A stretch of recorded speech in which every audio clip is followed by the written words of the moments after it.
Okay, so without further ado, let's talk about concentrations. So concentration is when you think really hard. Joking, well it is. Okay, concentration is the amount of solute relative to the amount of solvent.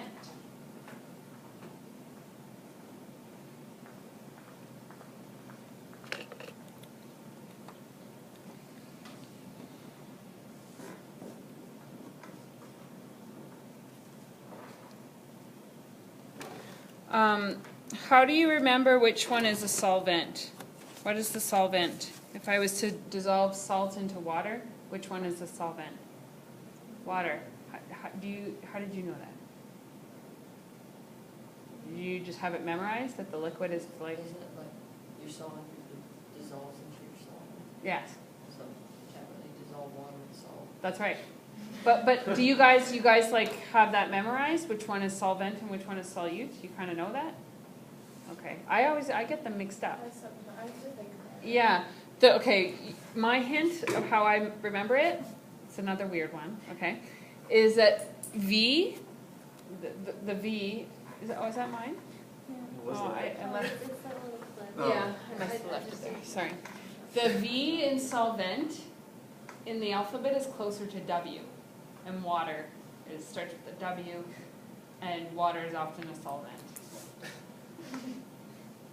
Because I always think which one is water, because it's generally like the universal solvent is water. So I think W, and then I think V is closer to W than U is. Like, if I want. It's helpful, right? I don't know. I get them mixed up because they sound so similar. So I need a trick like that. Okay. So what we do is generally you dilute low solute. So you have like a small amount of solute when you're diluting something, and high solvent. So say it's like you think about really weak juice or something. It's like you have a low amount of juice, like crystal or whatever, and a high amount of water, right? So it's really diluted, okay? But if you think of like, say, really concentrated juice, you think, oh, you put in like way too much juice crystals. So you have high solute and like low solvent. So it's like, you know, it can put hair on your chest, that kind of juice, right? That's what my dad says.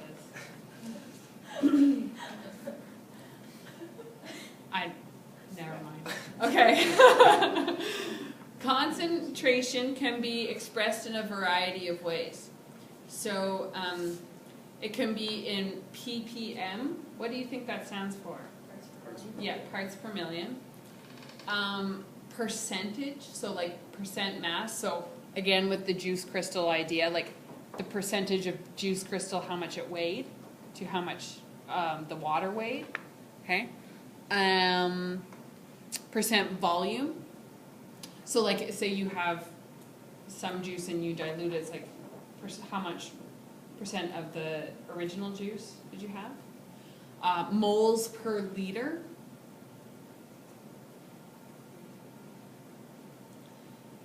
Millimoles per liter, so that's just like with another M in front of it, and the M represents milli, like millimeter. Okay. Milligrams per deciliter.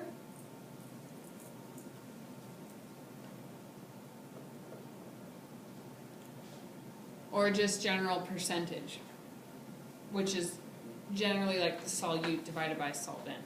So what we're going to do is I'm going to teach you just the basics of what we mostly use, which is moles per liter, and then I'll teach you how to convert it to those other things. Okay? So these expressions can be seen on many products that we use in our daily lives. So like when you look at vinegar, we'll just say like 5% vinegar.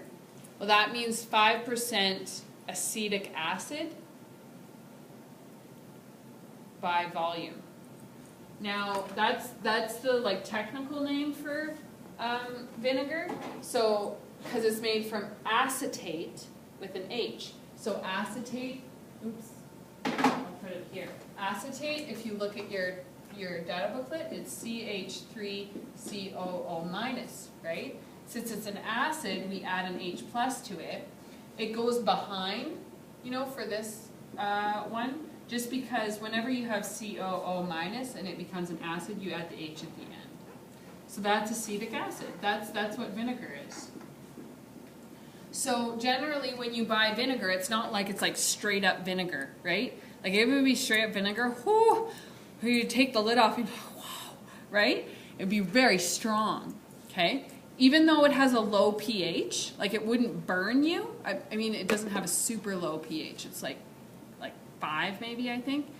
It's not going to burn you, but it's the more concentrated it is, the stronger it will be, and then it could. But anyways, again, that's Chem 30 stuff. Stay in Chem 30. It's going to be so much fun.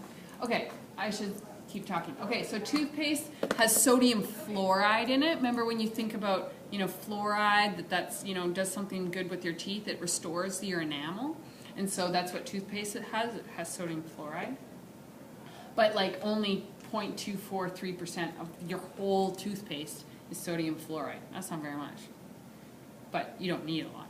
So blood cholesterol levels, generally milligrams per deciliter, so it's like 250 milligrams per deciliter. And then something like a breathalyzer is measures the alcohol per how much blood you have in your, or how much alcohol you have in your blood. And you breathe it out because your blood is circulating, going to your lungs, right? Yeah. So like 0.08 grams of alcohol per 100 mils.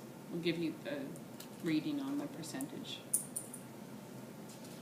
Okay, so our molar concentration. I feel like, have we done this? Have I taught you molar concentration? I feel like maybe I'm dreaming a lot lately. So sometimes I think that I've done something, but really I dreamt it. Does that happen to you? Yeah. Oh my gosh, it's happening to me like all month. So I forget where I've put things because I'm like, oh, I did that, and I'm like, no, wait, I just dreamt it. But then I can't find out. Anyways, okay. I need Easter break just as much as you guys do, hey? Okay, so molarity. Have we not done molarity before? Really? Never taught you molarity. Okay. All right. Molarity means number of moles of solute per liter of solvent.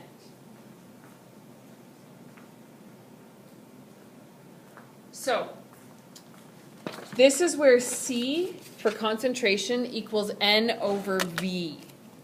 And I use a big V, not a little v, because little v to me means speed, you know? So I use a big V. So that doesn't really look very big, but make yours big. And then N then is equal to mass over molar mass. That's one that we're familiar with, right? We should know that. So where C is concentration in moles per liter,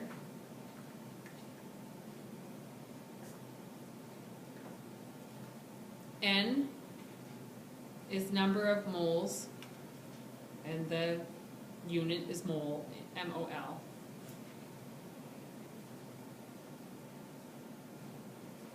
V is volume in liters.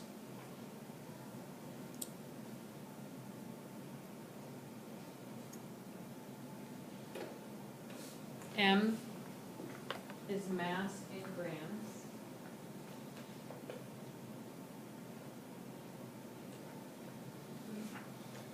And big M is molar mass in grams per mole.